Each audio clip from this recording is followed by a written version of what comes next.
हिंदू राष्ट्राचे ध्वजवंदन माननीय लोकप्रिय पंतप्रधान नरेंद्रजी मोदी साहेब यांच्या आशीर्वादाने त्यांच्या उपस्थितीत आज सोलापूर जिल्ह्यातील महायुतीच्या उमेदवारांच्या प्रचारार्थ उपस्थित सर्व वडीलधारी मंडळी, माझे सर्व युवा सहकारी व सर्व तमाम लाडक्या बहिणींचा मी या ठिकाणी प्रथमतः उमेदवार म्हणून मनापासून स्वागत करतो।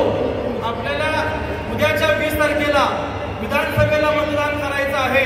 आपण 2014 साली नरेंद्रजी मोदी साहेब यांच्यावरती विश्वास ठेवून मागील 10 वर्षात भारतीय जनता पार्टी व महायुतीच्या माध्यमातून झालेला राष्ट्राचा विकास पाहिलेला आहे। त्याचबरोबर महाराष्ट्राचे कणखर असे नेतृत्व श्री देवेंद्रजी फडणवीस साहेब यांच्या माध्यमातून 5 वर्ष मुख्यमंत्री म्हणून त्यांनी केलेलं काम पाहिलेलं आहे व आता महायुतीमध्ये आदरणीय मुख्यमंत्री एकनाथजी शिंदे साहेब, आदरणीय उपमुख्यमंत्री देवेंद्रजी फडणवीस साहेब, आदरणीय उपमुख्यमंत्री अजितदादा यांच्या माध्यमातून महायुतीने केलेला विकास आपण सर्व राज्यवासींनी पाहिलेला आहे। अलीकडच्या काळात लाडकी बहीण योजनेसारखी राबवून आमच्या सगळ्या माता भगिनींना आर्थिक सक्षम पाठबळ करण्याचं काम या महायुतीच्या माध्यमातून झालेलं आहे। महाराष्ट्रात जे काही प्रगतशील विकासाकडे नेताना आदरणीय फडणवीस साहेब व महायुतीने दिवस रात्र मेहनत करून काम करत आहेत। सोलापूर जिल्ह्याचा सर्वांगीण विकास होताना आपण सगळेजण पाहतोय। शहराचे सगळे हायवे प्रत्येक जिल्ह्याला जोडणारे हे 4 पदरी झालेले आहेत, सिमेंट काँक्रिटीकरणाचे झालेले आहे। त्याचबरोबर आम्हा युवकांना भेडसावणारा जो प्रश्न आहे की सोलापूरला औद्योगिकरण झालं पाहिजे, सोलापुरात मोठ्या कंपनी आल्या पाहिजे आणि या कंपनी येण्यासाठी जे सोलापूरला विमान सेवा सुरू होणं गरजेचं होतं, त्या विमानतळाचं उद्घाटन देखील मागच्या महिन्यात आदरणीय मोदीजींच्या हस्ते झालेलं आहे। मी पक्षाच्या वतीने व महायुतीच्या वतीने सर्वांना ग्वाही देतो की निश्चितच आदरणीय देवेंद्र फडणवीस साहेब यांच्या माध्यमातून व मोदीजींच्या सूचनेने व मार्गदर्शनाने सोलापूरची विमान सेवा देखील निश्चितच सुरुवात होणार आहे। काही वर्षापूर्वी मागील वर्षी काँग्रेसच्या लोकप्रतिनिधींनी चॅलेंज दिलं होतं की 1 वर्षाच्या आत सोलापूरचं विमानतळ सुरू होऊ शकत नाही, परंतु जिथं चॅलेंज असतं तिथं नरेंद्रजी मोदी साहेब असतात, जिथं चॅलेंज असतं तिथं देवेंद्रजी फडणवीस साहेब असतात आणि आपण 1 वर्षात सोलापूरचं उद्घाटन झालेलं पाहिलेलं आहे।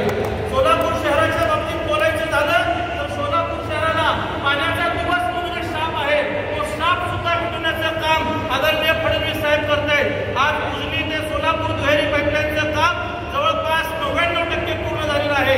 ज्यावेळेस हे काम पुढच्या महिन्यात 2 महिन्यात पूर्ण होईल, मला निश्चितच खात्री आहे की सोलापूर शहराला किमान 1 दिवस आड पाणी आणि नंतरच्या 5-6 महिन्याच्या कालावधीत ज्यावेळेस पूर्ण मशिनरी आणि प्लांट सुरू होईल त्यावेळेस सोलापूर शहराला रोज पाणी उपलब्ध होणार आहे। आजपर्यंत भारतीय जनता पार्टीने सोलापूरच्या विकासासाठी निश्चितच एक पाऊल पुढे ठेवून एक प्रयत्न केलेला आहे। मी विशेषतः देवेंद्रजी फडणवीस साहेब यांचे मी आभार मानतो की त्यांनी माझ्यासारख्या नवयुवकाचं पालकत्व स्वीकारलं आणि मला आशीर्वाद दिला की तू काम कर पक्षासोबत, तुझ्या पाठीशी भारतीय जनता पार्टी भक्कमपणे उभं राहील। तर माझा पक्ष माझ्यासारख्या नवयुवकाच्या पाठीशी भक्कमपणे उभा राहील तर मी तुम्हाला ग्वाही देतो की मी अधिकारातनं आपल्या सोलापूर शहराच्या विकासासाठी निश्चितच एक पाऊल पुढे राहून आपल्या शहराचा विकास करण्यासाठी प्रयत्न राहील। शहर म्हणजे विधानसभा मतदारसंघात धारकांचे प्रश्न वेगळे, त्यांच्यासाठी निश्चितच एक मोठा पॅकेज कशा पद्धतीने उपलब्ध करून घेता येईल यासाठी देखील मी निश्चित प्रयत्न करणार आहे।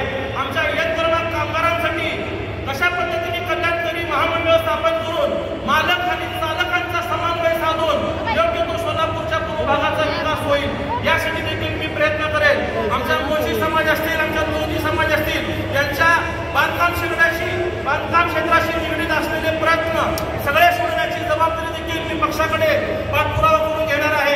आमच्या सेटलमेंट भागातील घरकुल योजना जी अनेक वर्षांपासून प्रलंबित आहे ती देखील मी आदरणीय देवेंद्र फडणवीस साहेबांकडे पाठ करून घेऊन ती देखील पूर्णत्वास नेण्याचा निश्चितच प्रयत्न करेल ही ग्वाही देतो। आजपर्यंत ज्या काही गोष्टी अपूर्ण राहिल्या होत्या त्या प्रयत्न करण्याची जबाबदारी माझी असेल। मी सर्व युवकांना व माझ्या माता भगिनींना, माझ्या लाडक्या बहिणींना विनंती करतो की भारतीय जनता पार्टीने व महायुतीने माझ्यासारख्या एका 34 वर्षाच्या नवयुवकाला विधानसभेची संधी दिलेली आहे। तुम्ही सगळ्यांनी त्या संधीचं सोनं करून दाखवायचं आहे। मी माझ्या लाडक्या बहिणींना विनंती